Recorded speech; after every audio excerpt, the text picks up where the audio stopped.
My friend, welcome back to another video. There's a truth most people don't say out loud. We don't lack advice. We lack real experience of letting go. Anyone can say, just let it go and you'll feel lighter. But when night falls, when a message doesn't come back, when a plan collapses, when your pride gets touched, that's when you realize how tightly you've been holding on. So today, I don't want to talk about letting go as a slogan.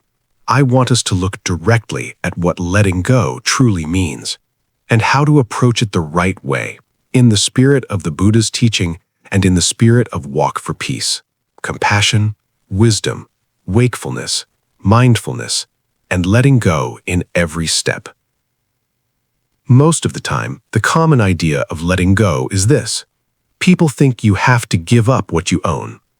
They assume attachment is created by the objects around us. So to end attachment, you must drop the objects, leave the people, strip everything away, and only then you'll be happy. I've heard that too, many times. Some even say, even the Buddha taught that if you let go of everything, you'll be happy. But my friend, the heart of the Buddhist teaching isn't about whether you hold an object or not. The Buddha never told us in a rough, literal way, throw away everything you're attached to. And he never taught that you must cling to the things around you either. What he pointed to is a truth everyone must meet. One day, you will have to put things down. You will have to let go of what you call yours and what surrounds you. And one day, you will have to separate from the people and the things you love most. Not because you want to, but because that is the nature of life. Everything changes. To let go, properly understood, doesn't mean living like someone with nothing to lose. Letting go means living with everything without hypnotizing yourself into believing it will stay with you forever. You still love, you still care, you still protect what matters. But inside, there is a quiet light of awareness. This has come and it will go. This person has entered my life, and one day we will part. It sounds sad, but in truth, that honesty steadies the heart. Because when you're no longer trapped in illusion, you stop living in panic. One of the biggest misunderstandings about attachment is this. People think attachment is an object, so they assume the way to let go of attachment is to let go of the object. But that isn't true. Why? Because as human beings, when we enter this world, there are countless things around us. We use them to live. We depend on each other to survive. If letting go meant you must abandon everything, you could never do it. Even the body we think we own is just a temporary borrowing, elements coming together for a while. Matter is just matter. It is not something we possess absolutely. So if letting go were literal, letting go of all material things, we would have to let go of the body itself. And in reality, we can't. So what we need to understand is this. Attachment is not a thing. Attachment is a movement of the mind. In Buddhist teaching, attachment often walks hand in hand with craving and clinging. The mind that wants to grasp, to turn something into mine, to stamp it with belongs to me, until a whisper is born inside. This is mine. This is myself. This is me. The Buddha pointed out something very subtle. Beauty in the world is still beauty. The problem is not the object. The problem is the possessive desire inside the human heart. My friend, this is the difference between appreciating and clinging. You can look at a flower and feel your heart soften. That is appreciation. But if you demand that the flower never fade, if you get angry when it falls, if you suffer because reality won't obey your will, that is clinging. The Buddha taught, let the good and beautiful things of this world be as they are, and let go of the desire to force them to become exactly what you want. Letting go here is not letting go of beauty. Letting go is releasing the need to make beauty belong to you, to make it stand still, to make it last forever. So what do we truly need to let go of? The desire for permanence. The expectation that I will always be like this, that they will always be here, that life will follow my plan. When in reality, everything changes, everything is impermanent, and that tension between impermanence and our demand for permanence is the root of so much suffering. So when you ask, if I let go of desire, can I still enjoy life? Buddhism is not cold about this. Yes, you can still enjoy life, but you enjoy it with wisdom. You see the changing nature of things, so you are not deceived. There is a vivid example, a rope and a buffalo. The buffalo pulls towards itself, and we pull towards ourselves, and our hand starts to hurt. But the hand doesn't hurt because of the buffalo. The hand hurts because we grip too tightly. At first, letting go feels frightening because the mind instantly plays a film. If I let go, I'll lose everything. But if you watch closely, you'll see that fear mostly comes from believing that we truly own anything. The truth is, we arrive in this life with empty hands. When we leave, we carry nothing with us. And even while we're here, we're mostly just using what surrounds us. So what have we truly gained, absolutely, that we're so terrified to lose?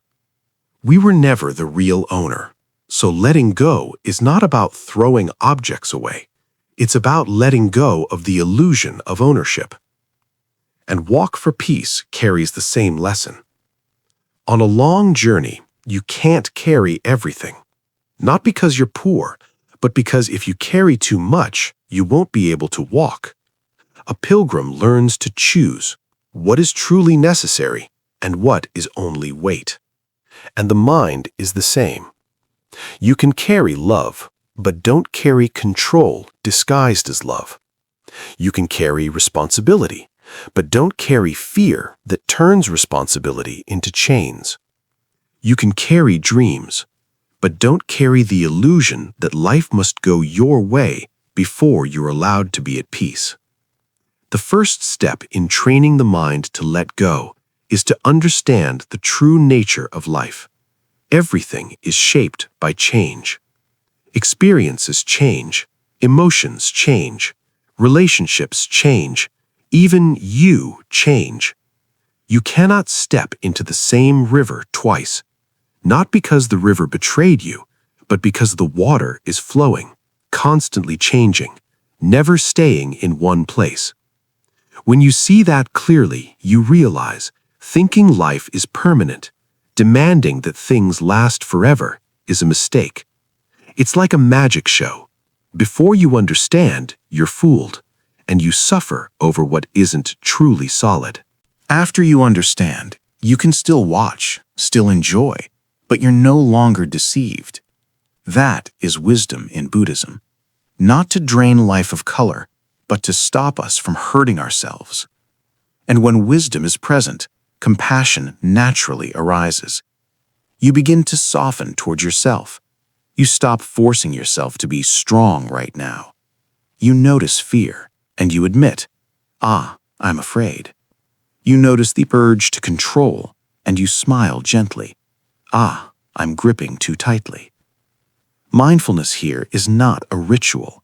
Mindfulness is the moment you realize, I'm clinging to something that is changing, and I'm demanding that it stand still. In that very moment of seeing, you have already begun to let go. Letting go doesn't have to be perfect. Sometimes letting go is simply loosening just a little, releasing the grip just a little, so the hand inside the heart hurts less, so the breath can return, so you can keep walking. So understand this. When we let go, we are not smashing our life to pieces. We are letting go of mental and emotional clinging, craving, expectation, the demand that things must last forever, the urge to make the world go my way.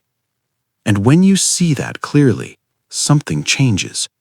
You can still live in the world, but more lightly. You can still love without suffering. You can still enjoy without being bound. That is letting go in the Buddhist teaching, and that is the spirit of walk for peace. To keep walking with a gentle heart and a clear, bright mind. Peace begins with accepting what is here. Peace has been beside us all along, quietly waiting, but we forget it because we're so busy fighting the present, wishing things were different, refusing to accept our situation.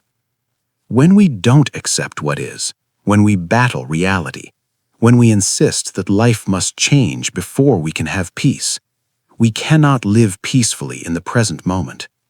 We struggle inside the mind, stuck between what is and what we want. And in that struggle, we cannot move forward. We become frozen by resistance, unable to take the next step because we're too busy fighting the ground we're standing on.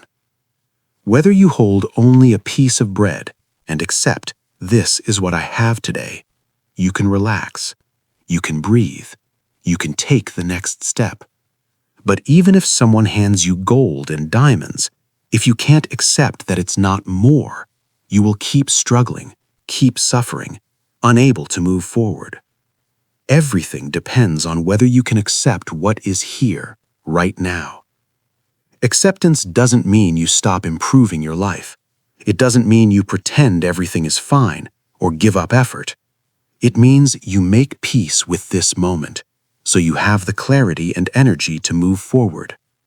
When you accept what is, simply acknowledging reality without resistance, something shifts. The struggle softens. The mind grows quiet, and suddenly you can see the road ahead. You can take the next step with a calm heart instead of a stormy mind. Peace begins here, with accepting what is present, not fighting it, not pretending it's different, simply accepting with mindfulness, so you can walk steadily from where you are. May all of us find the peace that comes from acceptance. May we stop fighting what is and start walking in peace from where we stand. May you and all beings be healthy, happy, and safe. Namo Buddha.